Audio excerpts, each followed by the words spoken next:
लाला Asia cup जो है वो स्टार्ट है। आपके छक्के बड़े मिस किए हैं जो आपने H1 को लगाए थे, वो पाकिस्तानी टीम में अभी नजर नहीं आए उस तरह के छक्के। मार रहे हैं यार कुछ लड़के, शुक्र है मार तो रहे हैं थोड़े बहुत, जो भी मिला। चले साथ पीछे होते। लाला मोहसिन नकवी साहब की कारकर्दगी से कितने मुतमईन है बतौर चेयरमैन पीसीबी? वो काम का शौक है उनको, काम करना चाहते हैं, लेकिन मेरी हमेशा से उनसे रिक्वेस्ट है कि नीचे लेवल पे डोमेस्टिक क्रिकेट को किसी तरीके से जो है ना वो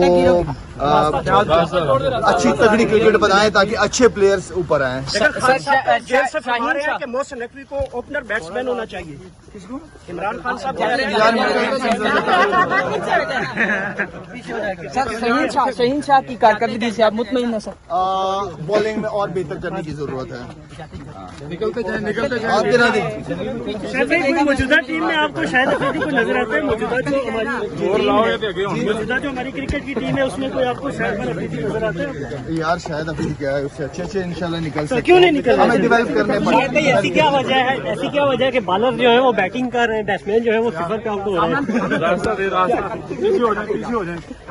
बिल्कुल सही नोट किया आपने। इनको जो जिसकी जिम्मेदारी है वो पूरी के दौरान जिस तरह हारिस रऊफ ने एक जंग के माहौल को उधर लेके उन्होंने सेलिब्रेशन किया साहबजादा फरहान ने, क्या आपको लगता है कि ये क्रिकेट या स्पोर्ट्स खिते के ममालिक के लोगों को जो एक दूसरे के ज़बान कल्चर को समझते लिए जोड़ रही है या नफरत का सबब मजीद बन रही है? नफरत वहीं से शुरू हो रही है। अगर आप देखें, हाथ ना मिलाना, आपने प्रेजेंटेशन में गए, आपने प्रेजेंटेशन को इंडिया की पार्लियामेंट बना दिया, तो शुरू तो आपने की है ना। तो मेरे ख्याल में हमेशा क्रिकेट और पॉलिटिक्स को दूर रहना चाहिए। और हमारे पाकिस्तान इंडिया की कोई पहली दफा तो जंग नहीं हुई, इससे पहले भी जंगें हुई हैं, लेकिन ऐसा नहीं हुआ कि शायद अफरीदी ने किसी से हाथ नहीं मिलाया हो या क्रिकेट ना खेली हो।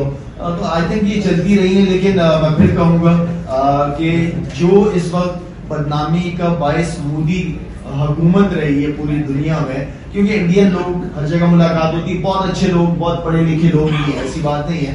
सिर्फ ये मैं समझता हूँ कि मोदी जो इस वक्त ग्लोबली इंडिया को जो जिस तरीके से दिखाया है वो बहुत नेगेटिव सोच। मेरे ख्याल में इस नेगेटिव चीज को, क्योंकि मैं हमेशा समझता हूँ कि पड़ोसियों के साथ आपके अच्छे ताल्लुकात होने चाहिए, जो कि बहुत इंपॉर्टेंट है। लेकिन खैर वो जब बैठना ही नहीं चाह रहे, जो सुनना ही नहीं चाह रहे, जो आप पे झूठे इल्जामात लगा रहे, तो आप क्या बैठोगे? शाहिद भाई, एक सवाल मेरा लीजिएगा। अभी मौजूदा जो टीम है पाकिस्तान की, हमने देखा कि ओमान और जिम्बाब्वे से ही वो जीत सकती है। तो इस सूरत हाल में आप क्या समझते हैं? बाबर आजम एक प्लेयर है, बहुत बड़ा प्लेयर है, दुनिया क्रिकेट का स्टार है, मोहम्मद रिजवान है, ये दो बड़े अच्छे प्लेयर हैं, तो इनको टीम में शामिल करना चाहिए या नहीं T20 टीम में? देखिए, हमारे यहाँ थोड़ा सा एक मसला भी है कि जब होते हैं तो कदर नहीं होती, जब नहीं होते तो याद किया जाता है। ये हमारा थोड़ा सा इशू है। जब आप किसी को मौका दे देते हैं तो फिर आपकी कोशिश होती है कि उस टीम को सपोर्ट किया जाए। हमने पास्ट में भी उनको मौके दिए गए, हम समझते थे कि उनसे बेहतरी आएगी या पॉजिटिव, लेकिन जो इस वक्त जो कंसिस्टेंसी, क्योंकि आपके बैट्समैन के अंदर नहीं है। पहले दिन से मैं कह रहा था जब एशिया कप शुरू हो रहा था कि मुझे अगर कोई लीग पॉइंट नजर आ रहा है वो हमारी बैट्समैन की कंसिस्टेंसी है।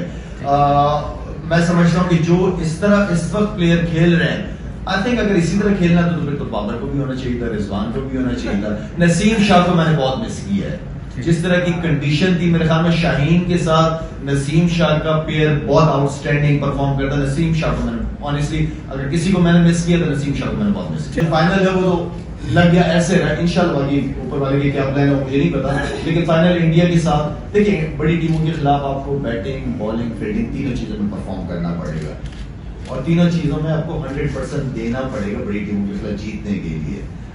तो मेरे ख्याल में हमारे जो लड़के कोचेज वहां पे गए हैं, जिस तरह इस वक्त खेल रहे हैं वो खेल उस लेवल का नहीं है। ठीक है, श्रीलंका वगैरह, ओमान वगैरह के खिलाफ तो आप जीत जाओगे, लेकिन बड़ी टीमों के खिलाफ खेलने के लिए आपको इन तीनों एरिया में आउटस्टैंडिंग परफॉर्मेंसेस देनी पड़ेगी, तब आप जीतेंगे।